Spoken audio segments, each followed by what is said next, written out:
এরা ফোটানোর পর ভাঙা লাগে, আর যদি তার আগে ভাঙি তাহলে আবার দেখেন যে সাইড থেকে আবার দ্বিতীয়বার মুকুল হয়ে যায়, সে গাছের পুষ্টি নষ্ট হয়ে যায়। ও এগুলা ভাঙা লাগবে ভাই, যে ছোট গাছ কাটামো করা লাগবে, গাছ যাতে বৃদ্ধি হয়। আচ্ছা, তো আপনি এই তো আরো আগে ভাঙতে পারতেন, এই তো না এখন ভাঙতেছে এই জন্য যে আমের দানাগুলো ফুটতেছে।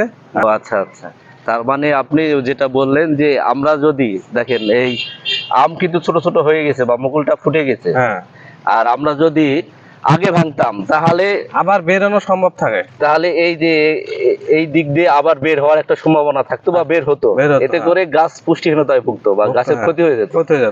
এই কারণে যখন আমের মুকুলটা এরকম ভাবে ফুটে যাবে বা আম ছোট ছোট হবে তখন ভেঙে দিতে হবে, আগে ভাঙা যাবে না। আগে ভাঙা যাবে না। ও আচ্ছা, তাহলে ভাঙেন, আমরা একটু দেখি হাত নাকি। হ্যাঁ হ্যাঁ আচ্ছা, পুরোটা সব ভেঙে দিবেন না? হ্যাঁ আচ্ছা, চলে শেষ করে দাও। হ্যাঁ সুন্দর। আচ্ছা, ভাঙার পরে কি আবার এই গাছে কাটিং করবেন না কি করবেন এটাতে? না, যেটা প্রয়োজন সেটা কাটিং করব, যেটা প্রয়োজন না সেটা করব না। ও আচ্ছা আচ্ছা, পুরো বাগানটা একটু দেখাই, গাছগুলো এবারে লাগানো। তো এইভাবে কত বছর ভাঙবেন, মানে কতদিন? এইভাবে মুকুল ভাঙবো শুধু 1 থেকে 2 বছরের মধ্যেই। মানে 2 বছর? হ্যাঁ, আসলে গাছ লাগানোর 1 থেকে দ্বিতীয় তৃতীয় এই 3 বছর আমরা আম নিব না, কারণ তৃতীয়বার নেওয়া যাবে, মানে দ্বিতীয়বার ভেঙে দিলে তৃতীয়বার একটা ভাঙা লাগবে না। ওটা আপনার গাছের কাঠামোর উপরে। আর যদি কাঠামো ভালো হয়, শক্ত হয়, সেক্ষেত্রে তৃতীয় বছরে কিছু আম নেওয়া যায়। কিন্তু আমরা অফিসিয়ালি বলি যে আসলে 3 বছর গাছে কোনো আম নেওয়া ঠিক না, কারণ গাছে যদি আমরা 3 বছরে গাছটা দৈহিকভাবে বেড়ে উঠবে এবং 3 বছরের মধ্যে যদি আম নেই তাহলে ওই গাছটা সঠিক আকার পাবে না বা ওটা সুন্দর হবে না, ওর ফলনটা কাঙ্ক্ষিত পাওয়া যাবে না। এই কারণেই 3 বছর পর থেকে আমাদের আম নেওয়ার আমরা বলি, কিন্তু আপনারা কি করেন 2 বছর পরে নেওয়া শুরু করে দেন, তৃতীয় বছরে নিয়ে নেন। তৃতীয় বছরে নিয়ে নেয়। একটু কাটিংটা দেখি, এটা তো মুকুল ভাঙা দেখলাম, মানে কিভাবে গাছের ট্রেনিং কিভাবে করতেছেন সেটা সব এই গাছেরই? হ্যাঁ, সব এই গাছেরই। আরো আছে নিচে। এই কি অবস্থা, গাছ কেটে তো শেষ করে ফেলছে। একটা কাটলে এখানে 3-4টা করে হবে, তো এইজন্য তখন গাছ কাটিং করা লাগবে, গাছ সাইজ করা লাগবে। আচ্ছা, এই আপনি ভালো কুশিটা কেটে ফেললেন। হ্যাঁ, এই যে দেখি এখানে কাটছেন, কি কারণে কাটলেন? এটা কাটছে এখানে আরো একটা থাকতো, এখানে 2-3টা হবে, এখন এখানে 4টা হবে।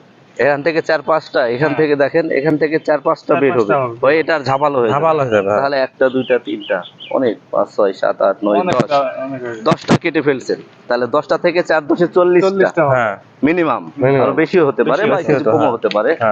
তাহলে গাছটা সুন্দর একটা আকার নেবে। আচ্ছা, আরেকটা কাটেন, মানে কাটা কিভাবে কাটতে হবে একটু আমাদেরকে বলেন, মানে যাতে অন্যান্য বাগানিরা তো বুঝতে পারে। কাটার মতো নাই।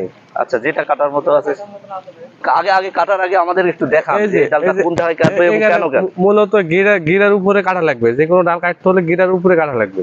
আবার গিরেতে জানে এখানে মানে কুশি দিতে পারে, ডাল পাকিনা আর হতে পারে। এই যে আপনি একটু ডালটা আগে ভালো করে দেখান আমাদের হাত, এই যে এই ডালটা, এই ভালো ডালটাও কেটে ফেলবে, আসলে কোথায় কাটতে হবে এটা? এই যে গিরার উপরে। আচ্ছা আচ্ছা, দেখি কাটেন দেখি। এই শেষ। আরে সুন্দর, এখানে আবার 2-3টা কুশি হয়ে যাবে। এভাবে কি এটার কি সব ডাল কাটবেন? সব ডাল কেটে ফেলবো। বাগান নালে ভাই এই তো আপনাদের তো না, সর্বনাশের কিছু নাই। সর্বনাশের কিছু নাই না, সাধারণ দৃষ্টিতে দেখলে কিন্তু মনে করবে যে আসলে এটা তো সর্বনাশ হয়ে যাচ্ছে। ভালো গাছটা কেটে কি করে ফেলতেছে। আরে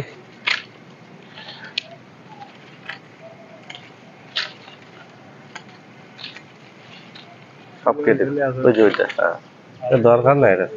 হাড়িটা কিসের? হাড়িটা দেখান তো, হাড়ি কি জন্য, হাড়ি কি জন্য দিয়েছেন বলেন তো?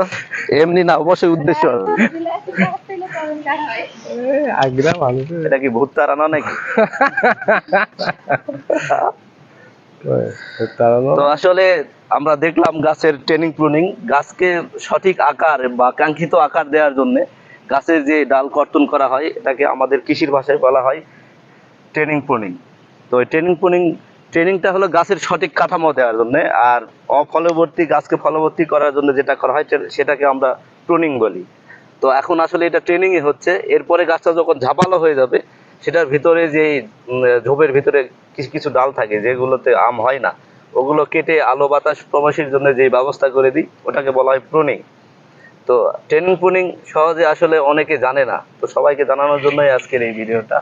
সবাই ভালো থাকবেন, ধন্যবাদ সবাই।